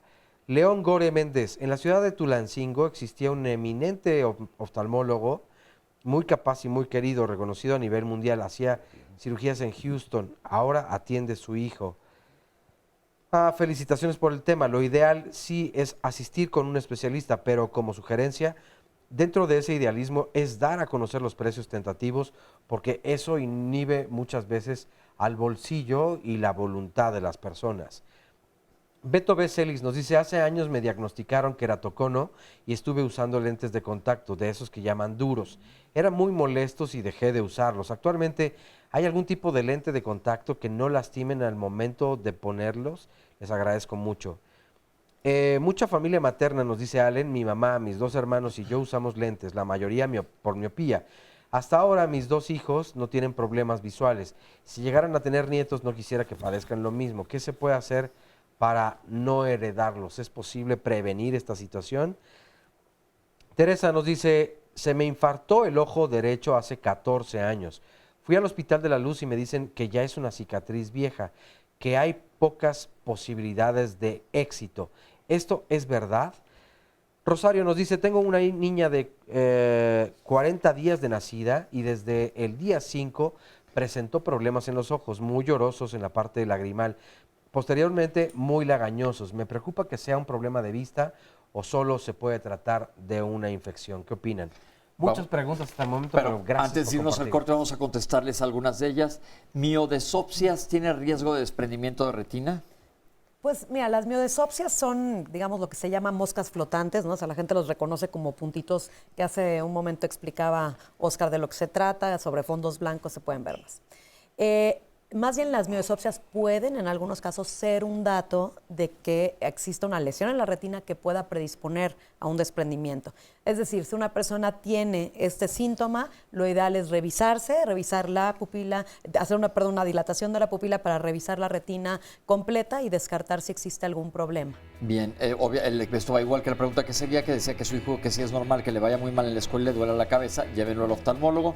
Mi señora de 74 años no ve bien, los lentes no le sirven, pero ¿dónde la pueden evaluar? Volvemos a lo mismo, están apareciendo los datos de todos nuestros especialistas, están apareciendo en pantalla, por si quieren acudir con cualquiera de ellos. ¿Es curable la presbicia rápidamente? Pues no es una enfermedad. No es una enfermedad, es un cansancio, es como... Iba a decir, es curable que se me vaya colgando la cara, pero bueno, para eso existen tratamientos, igual que para la presbicia existen tratamientos. Claro. Fue el primer ejercicio, ejemplo que me salió. Pero bueno, entonces hay que ir con el especialista que nos diga qué va a ser lo ideal, porque ni modo, es algo con lo que tenemos que aprender a vivir. Y yo siempre digo que cada vez que te peleas con la realidad vas a perder el 100% de las veces. Entonces, si ya estoy previsto, mejor me pongo mis lentes, quedo contento y voy a un corte, regresamos con ustedes. No se vayan, estamos en Diálogos en Confianza. El lunes de la próxima semana hablaremos acerca de la dermatitis atópica. Y según la Fundación Mexicana para la Dermatología, esta está considerada una de las enfermedades más comunes y frecuentes en la piel. Frecuentemente, bueno, pues está dentro de los primeros 5 lugares. Este padecimiento afecta tanto a niños como a adultos, pero para los niños generalmente se presenta durante los 5 primeros años de vida. Cuando es en la edad adulta, a veces los brotes pueden ser más severos. Pero para conocer un poco más acerca de la dermatitis atópica, los invitamos y las invitamos para que nos acompañen la próxima semana, o bien que vengan aquí al estudio y puedan realizarle las preguntas a nuestras y nuestros especialistas de viva voz. Para ello hay que marcar al 53 41 44 35 y aquí nos vemos el lunes de la próxima semana. Vamos a ver a continuación la cápsula que nos habla acerca de la cirugía láser. Y primero el resumen del programa. Todo el mundo tiene una historia de problemas visuales no atendidos adecuadamente. Entonces, ¿desde qué edad tenemos que llevar a nuestros familiares a una consulta oftalmológica? Y la respuesta es desde que nacen. Los niños no tienen que saber leer, no tienen que saber las letras, nosotros podemos revisarlos. Desde el nacimiento, los primeros 6, 7 años de vida son fundamentales para que se desarrolle la visión. Si uno se espera mucho hasta los 10, 12 años, probablemente algo de la visión ya no va a ser recuperada. Pacientes con astigmatismo alto, sin ninguna otra graduación, muchos de ellos andan caminando en la calle sin gafas. Lo que hacen es cerrar un poco la hendidura, ¿sabes? Para poder enfocar. Lo primero que hay que evaluar es el perfil del paciente, o sea, cuáles son mis actividades principales, si son en oficina, si son al aire libre, cuáles son, digamos, el uso principal que yo le voy a dar a esos lentes y de ahí entonces poder definir cuál es el más adecuado para cada situación. La incidencia de catarata es todavía más alta. Normalmente la causa número 1 es la edad, pero en nuestro país, diabéticos junto con la edad serían las dos causas principales. No todas las cataratas en sí se tienen que operar como de manera urgente, ¿no? El lente tiene una función y es una función óptica. Obviamente, como una función secundaria, también tienes que ver que te quede bien, ¿no? Hay ciertas cosas donde tu médico te puede orientar acerca de qué te iría mejor, un armazón más grande, un armazón más pequeño. Según la etapa de la vida, se debe de examinar, no sé, cada año, cada 2 años, cada 3 años, pero si tiene alguna molestia, vaya al examen. Se tiene que hacer un examen oftalmológico, pero es un examen completo, no un examen parcial como ahorita nos pusieron a tomar cuánto ven unas letras, algunas no. Esto tiene que ser algo mucho más complicado.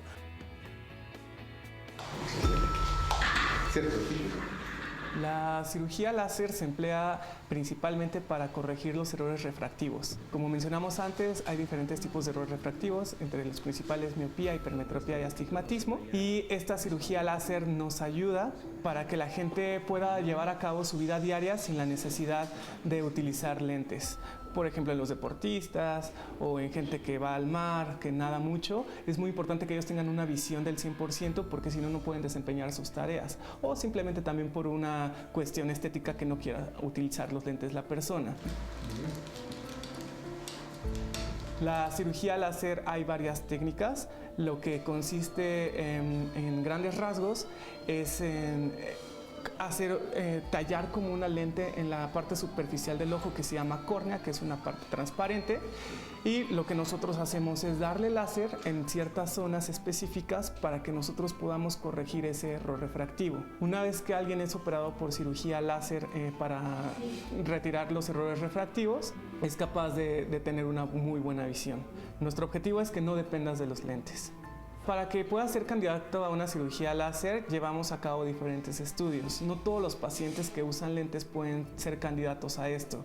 Primero hay que estudiar su córnea, ver qué tan gruesa es, cómo se comporta la superficie de esta córnea, que sea regular, que no tenga ninguna otra enfermedad en el ojo, o que tengan algún antecedente de un golpe en ese ojo, que tengan cicatrices en ese ojo, y que esa córnea sea capaz de recibir el láser que se va a dar. A veces hay pacientes que tienen muchísima graduación y tal vez la córnea no sea lo suficientemente gruesa para soportar el láser y esos pacientes no serían candidatos. Por eso es importante ver qué tanta graduación tienes para que nosotros podamos decir si eres o no candidato al láser.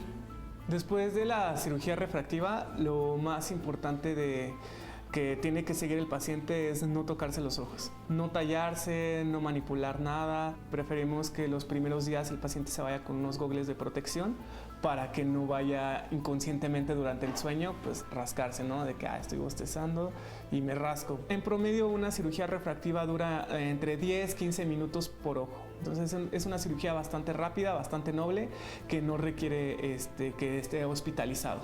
Es algo que yo sí recomendaría porque te cambia la vida. Doctores, vamos a platicar en cirugía, pero hay un comentario que querían hacer sobre el video, sí. Sí, la cirugía correctiva de ojos o denominada cirugía refractiva, hace un momento en una cápsula previa dijimos que se clasifica en 2 abanicos. La que se aplica en la córnea, que es el LASIK, que es la que describieron en la cápsula el doctor, y la cirugía en cristalino, que es la de lente intraocular. Las 2 cirugías hoy son las cirugías refractivas por excelencia. ¿En cuál se aplica a qué tipo de paciente? Normalmente el LASIK en pacientes recomendablemente menores de 40 años. a partir de la mayoría de edad, 20, 21 años en adelante hasta los 40. Y cirugía de cristalino de los 45, 50 años en adelante. Okay. Preguntaban hace rato si la presbicia se podía curar y decíamos que no era una enfermedad. No lo es, pero se puede tratar. Y entonces hoy existen lentes intraoculares. Al retirar el cristalino, con una cirugía que se llama facoemulsificación, se puede implantar un lente intraocular multifocal que le dé al paciente visión de lejos, intermedio y de cerca. Para esto hay que seleccionar bien al paciente, hacer los estudios pertinentes y hacer una cirugía lo más limpio posible. Sí, la cirugía que veíamos ahorita en el bloque es una cirugía de facoemulsificación, como bien mencionaba Óscar, y la cirugía LASIK es una cirugía que se realiza sobre la córnea. Entonces, nada más para recordar, la córnea, si estamos pensando en una cámara, es el vidrio de hasta delante de la cámara. Es una cirugía mucho más superficial que la que se tiene que meter adentro de la cámara a quitar el lente, que este es el cristalino, nada más para que estemos de acuerdo en lo que es la anatomía. Doctores, ¿se opera a la vez los dos ojos, o un ojo a la vez, uno primero y otro después? No, ¿Y por qué? De hecho, por ejemplo, en la cirugía LASIK se puede operar los dos ojos al mismo tiempo porque es una cirugía extraocular.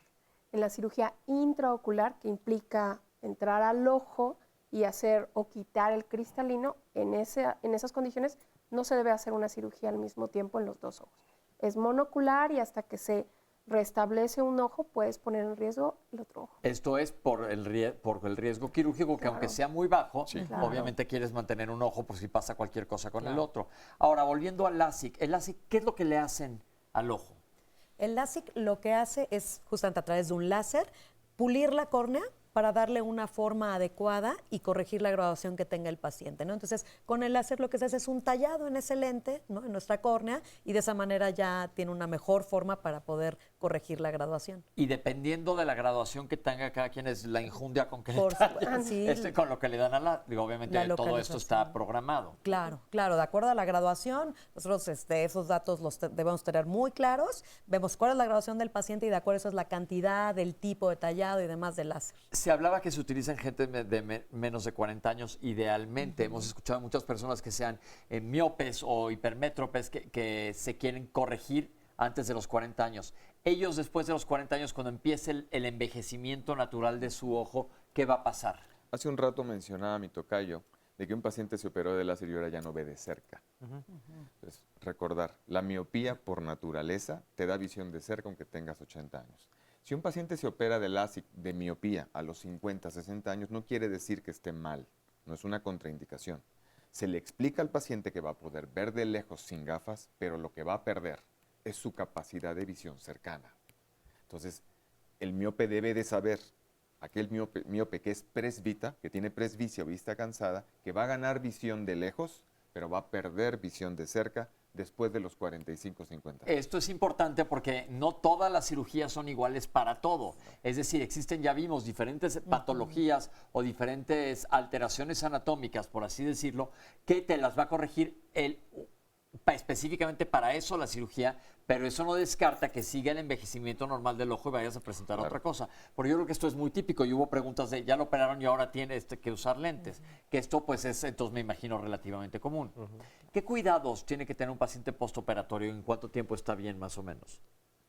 Pues los cuidados principales es, uno, va a utilizar antibiótico después de la cirugía, gotas de antibiótico, va a tener que utilizar lubricante probablemente por mucho tiempo.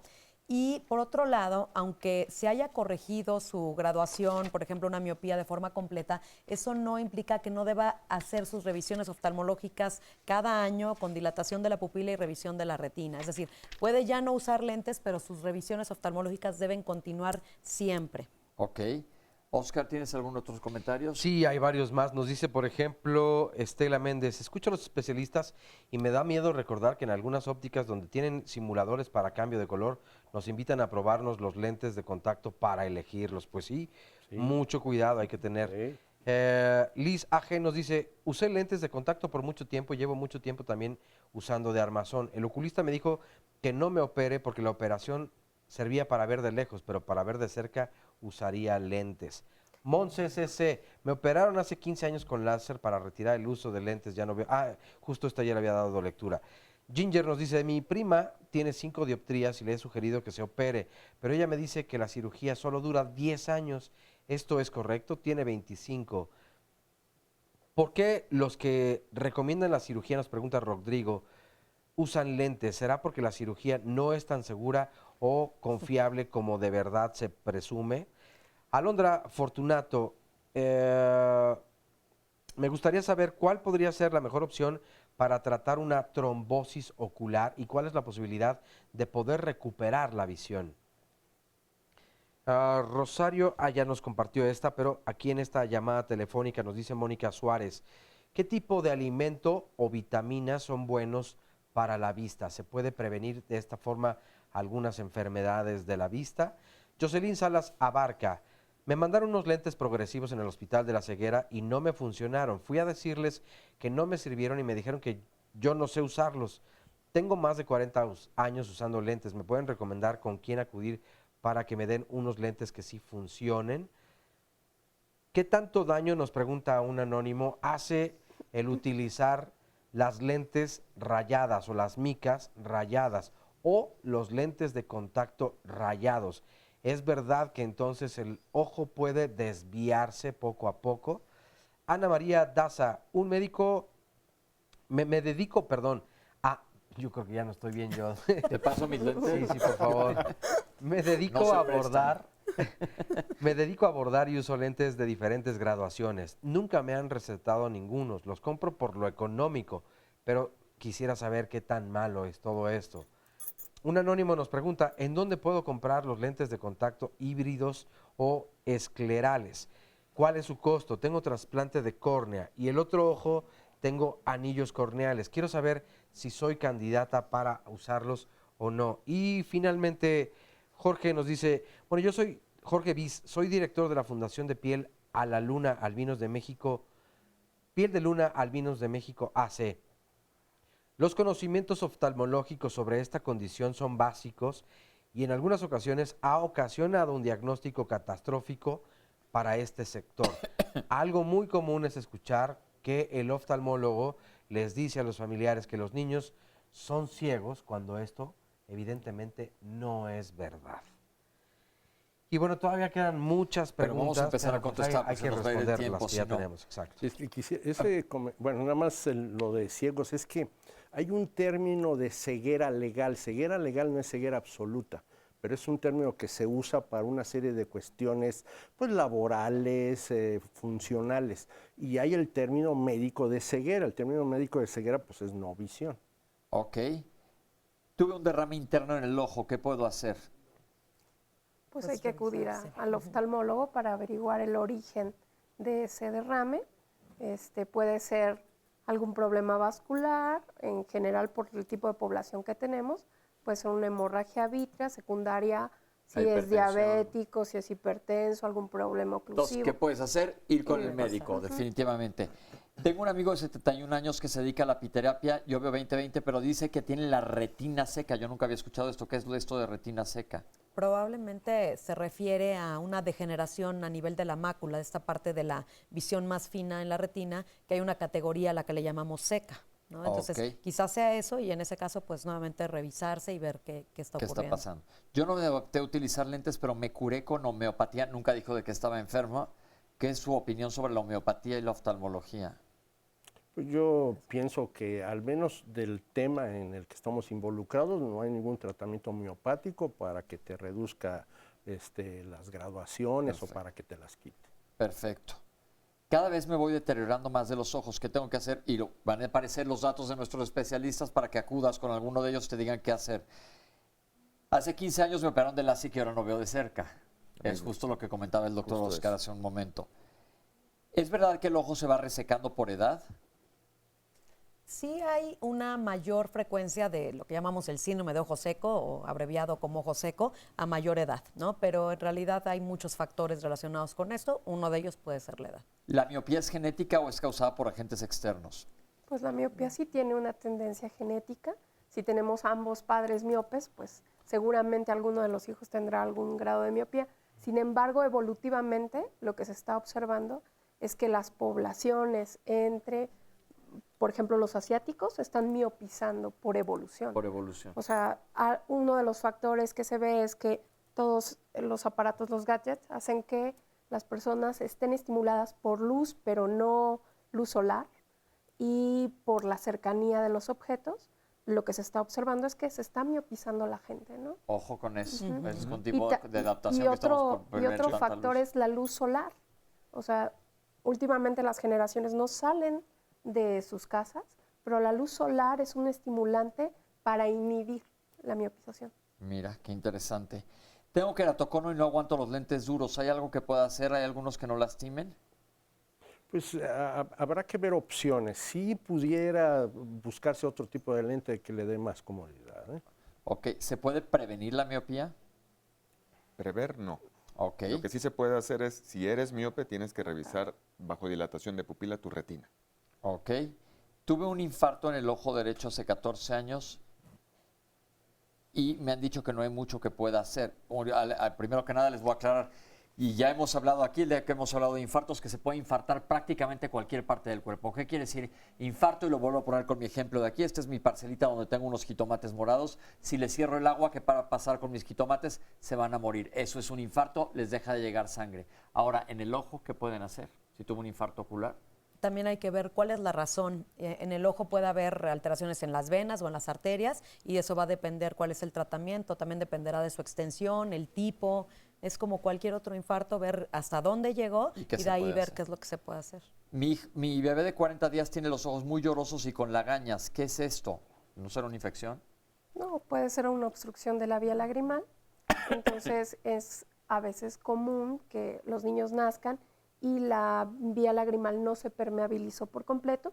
Tienen un lapso hasta el año de edad para permeabilizarla. Hay ejercicios donde lo que se busca es romper una membrana que no se alcanzó a deshacer. Que las lágrimas se absorben por aquí, por la cuenca del ojo, Ajá, y se van hacia la nariz. Okay. Entonces, idealmente es que lo lleve a revisión para ver qué grado de obstrucción tiene, porque no todo es con masajes, también puede requerir una dacrointubación. Entonces, es importante que se valore. Con el oftalmólogo pediatra. Ya vimos que son optometristas, ya vimos que son oftalmólogos. ¿Qué es un oculista? Pues como que al oftalmólogo hace muchos años se le llamaba oculista, ¿no? Pero en realidad hoy por hoy es oftalmólogo. Ok. ¿Sí es verdad que la cirugía solo dura 10 años? No. Ok. Yo creo que ahí mucho tiene que ver el momento en el que el paciente se hizo el procedimiento. Por ejemplo, si hay pacientes de 22 años que se hicieron una cirugía refractiva para una corrección óptica, cuando llegan a los 42, 43 años van a tener presbicia, porque la visión cercana va a depender del movimiento del cristalino, que son cosas totalmente diferentes. Por eso le duró 10 años, a lo mejor se lo hizo en los 35. ¿Qué tan seguro y confiable es la cirugía? Pues Muy mucho. segura, su tasa de riesgo es de menos del 0.01%. Muy baja riesgo. Otra persona que habló de trombosis ocular, también le recomendamos ir con el oftalmólogo. ¿Hay alguna vitamina para evitar este tipo de enfermedades? No, pues ninguna vitamina te va a evitar que exista ningún error de refracción.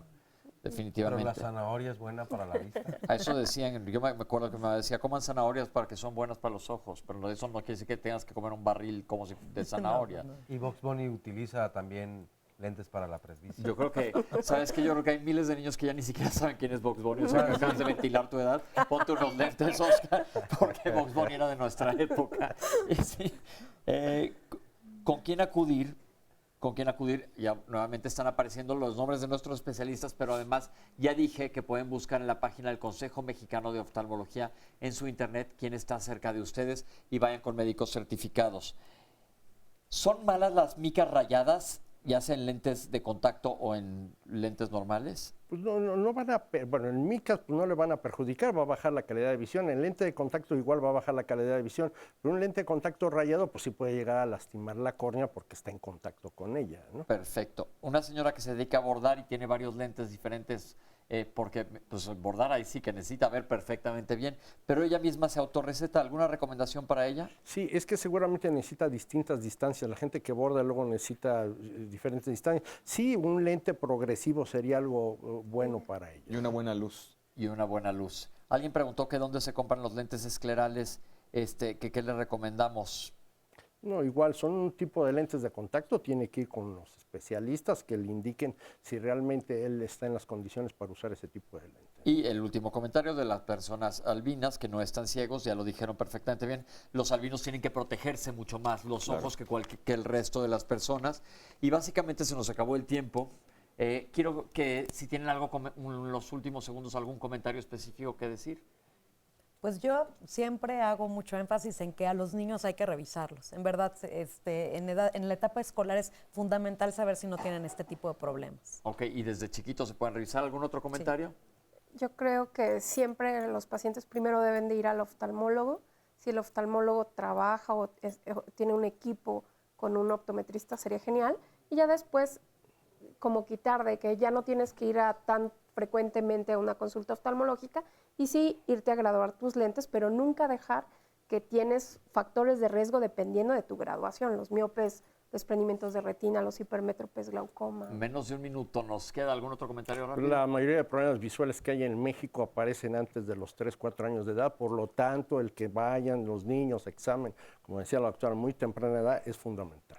La mejor medicina es la preventiva. Definitivamente, pues tuvimos un programa donde aprendimos muchísimo, donde nos sentamos muy identificados muchos de nosotros, yo creo que muchísimos de ustedes también. Gracias por haber estado el día de hoy aquí con nosotros en Diálogos en Confianza. Recuerden que el programa se va a retransmitir en redes sociales, está subido ya mañana para que se lo pasen a todo mundo que no vea adecuadamente. Oscar, mil gracias. Mil gracias a todas las personas que se comunicaron y recuerden que también la información de nuestros y nuestras especialistas la pueden encontrar aquí en las redes sociales y también de algunas asociaciones. Y a todos ustedes del público que nos acompañaron el día de hoy, muchísimas gracias por estar aquí en Diálogos en Confianza. Recuerden que estamos abiertos a escucharlos por todos nuestros canales, en nuestras redes sociales, los temas que les interesen que toquemos. Aquí estamos para eso y nos vemos el próximo lunes aquí en Salud, en Diálogos en Confianza. Hasta la próxima.